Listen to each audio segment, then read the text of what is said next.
તુલસી બહુ ઘણા દીથી મારા મનમાં એક વાત ભરાઈને બેઠી છે. મને એમ થાય છે કે આજે કહી જ દઉં.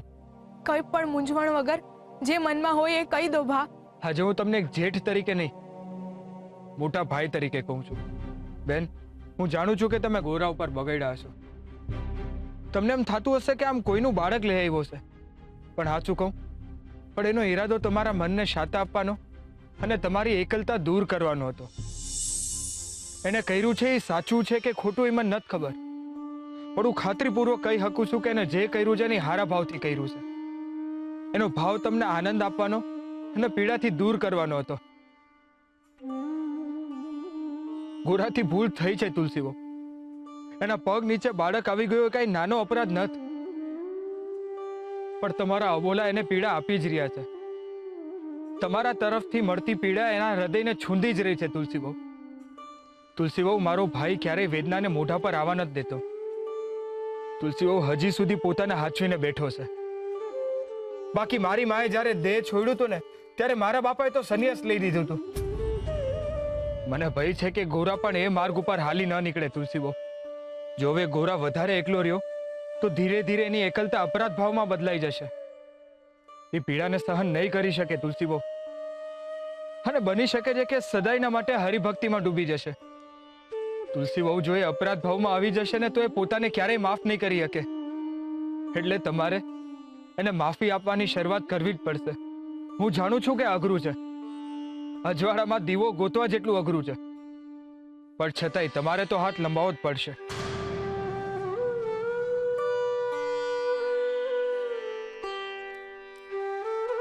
હશે જેવી હરીની ઈચ્છા. બાકી આ બાળકના સમાચાર મળે એટલે હું તમને જાણ કરું.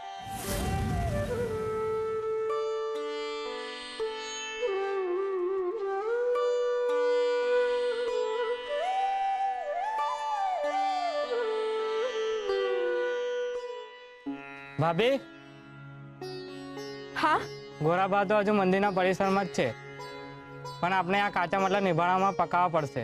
ભાઈ, તમે તમારું કામ કરી લો. ભગતનું કાંઈ નક્કી નહીં, એ આવશે તઈ આવશે. ગોવિંદ બેટા, કાકાને કામ કરવા દો. હાલો.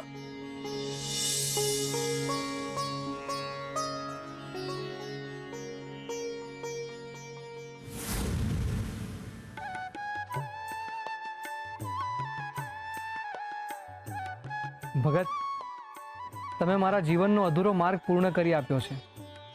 મારી અટકી ગયેલી કલમમાં શબ્દો ભર્યા છે તમે.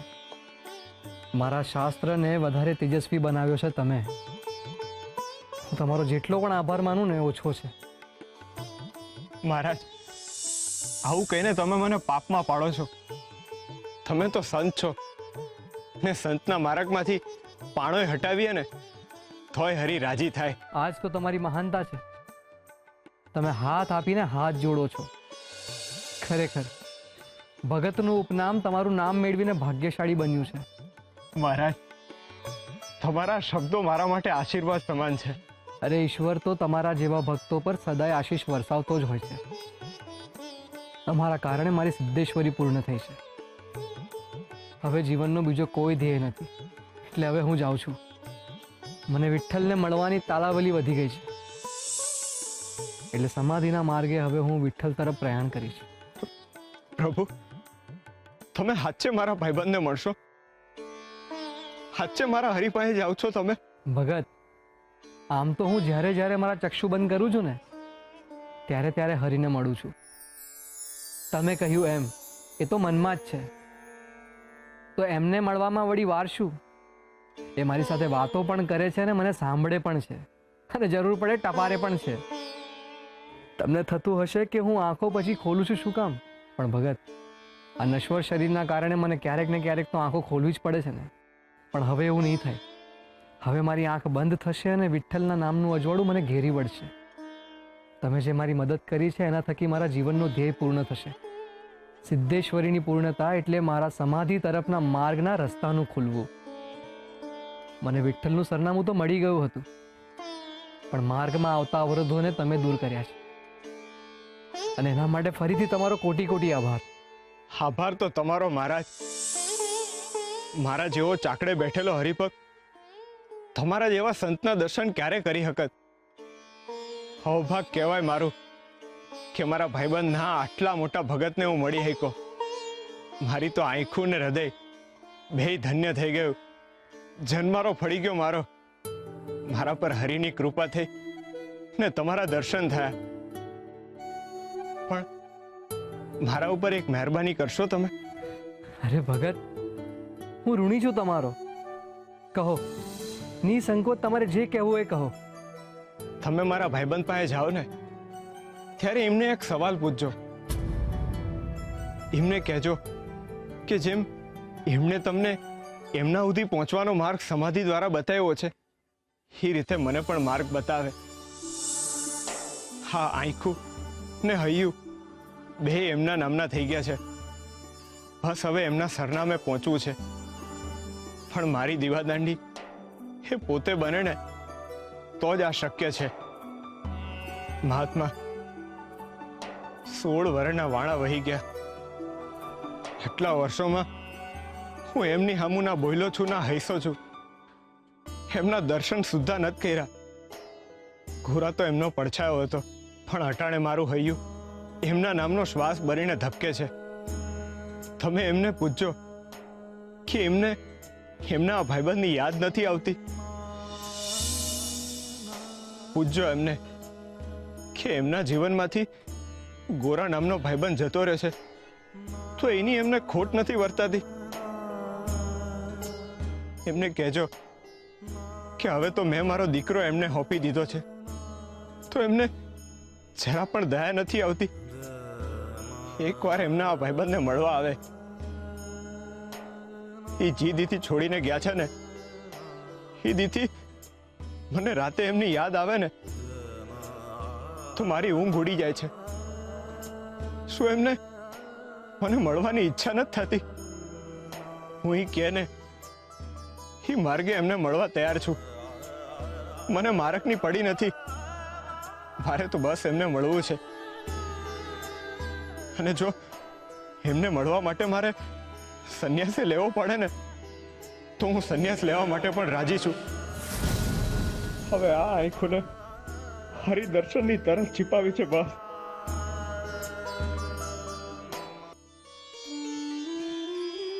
પાંડુરંગ, પાંડુરંગ, પાંડુરંગ.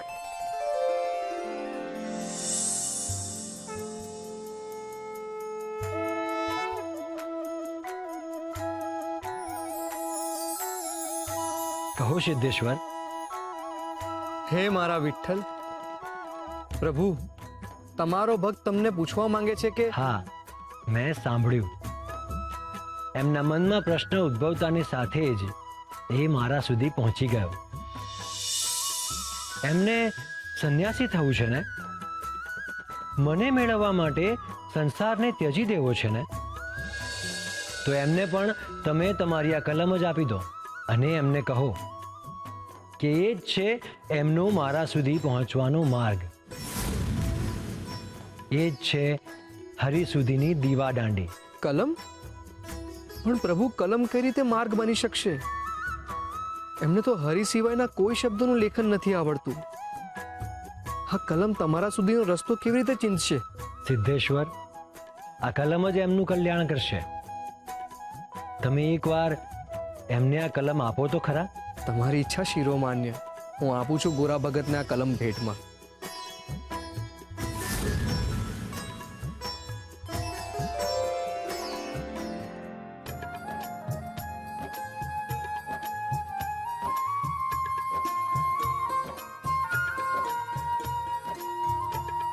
ભગત, લો આ કલમ. તમારા ભાઈબંધે કહ્યું છે કે આ જ તમારી દીવા દાંડી છે અને એ જ તમને એમના સુધી પહોંચવાનો રસ્તો બતાવશે. કલમ? પણ કઈ રીતે? હું કઈ સમજો નહીં. હું તો બિલકુલ અભણ છું. પણ એ તો ભણેલા છે ને, કંઈ હશે રહસ્ય એમની વાતમાં તો જ મને કહ્યું હશે ને. લો આ કલમ. અને હા, તમે મારું જીવન સાર્થક કર્યું છે એની પણ ભેટ સમજજો આ કલમ. લો ભગત, તમારા હાથ અડાડીને આ કલમને પાવન કરો અને હરિ તમારું જીવન પાવન કરશે.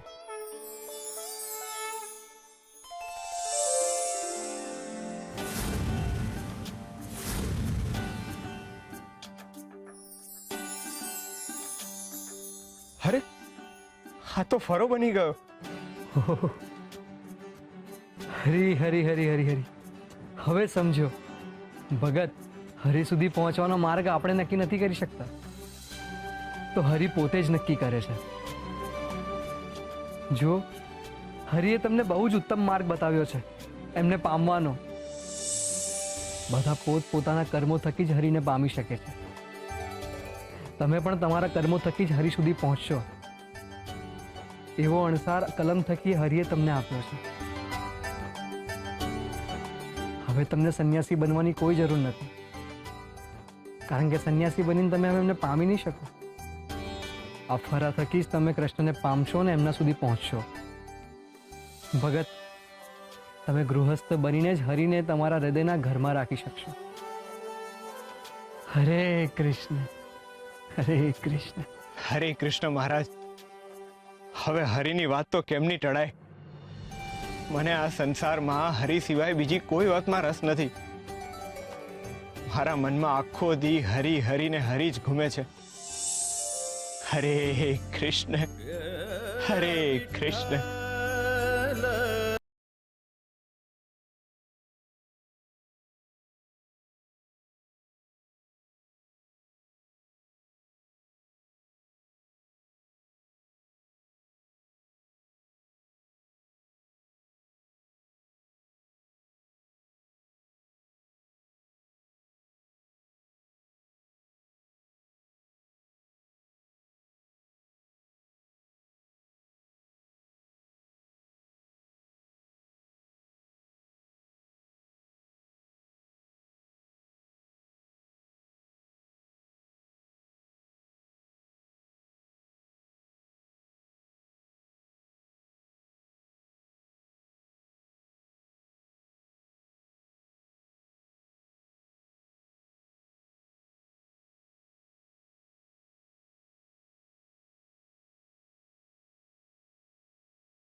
તું કોની વાત કરે છે વાલી?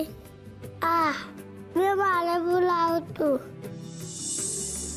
તારે આને લંબા પણ થોડી વાર લાગશે.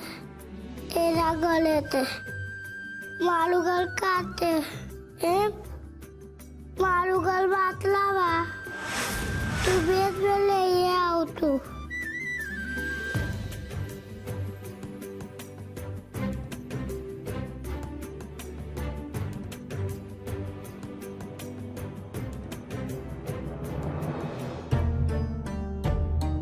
ભૂરાથી ભૂલ થઈ છે તુલસીબહુ.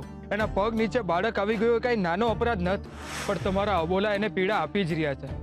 તમારા તરફથી મળતી પીડા એના હૃદયને છૂંદી જ રહી છે તુલસીબહુ. જો એ અપરાધ ભાવમાં આવી જશે ને તો એ પોતાને ક્યારેય માફ નહીં કરી શકે. એટલે તમારે એને માફી આપવાની શરૂઆત કરવી જ પડશે.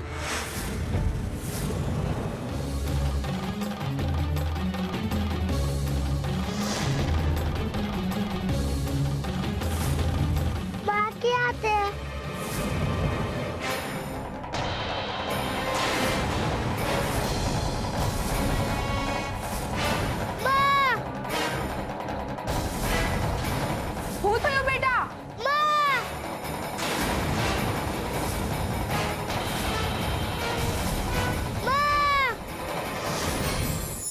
મમતા એક એવા વૃક્ષનું મૂળ છે જે ક્યારેય સુકાતું નથી.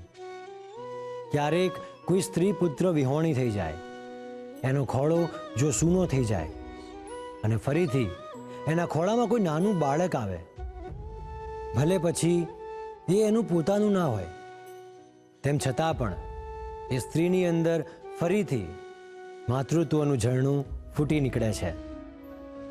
એકવાર સ્ત્રી માતા બને પછી કદાચ એ સ્ત્રી મૃત્યુ પામે, પરંતુ એની મમતા ક્યારેય મૃત્યુ નથી પામતી. મમતા એક એવી સદાકાળ લાગણી છે જેને સતત વહેવું છે. એને બસ નદીની જેમ માર્ગ મળવો જોઈએ વહેવા માટેનો. ને એટલે જ મમતાની લાગણી હંમેશા ભાગ્યશાળી સ્ત્રીઓના નસીબમાં જ હોય છે.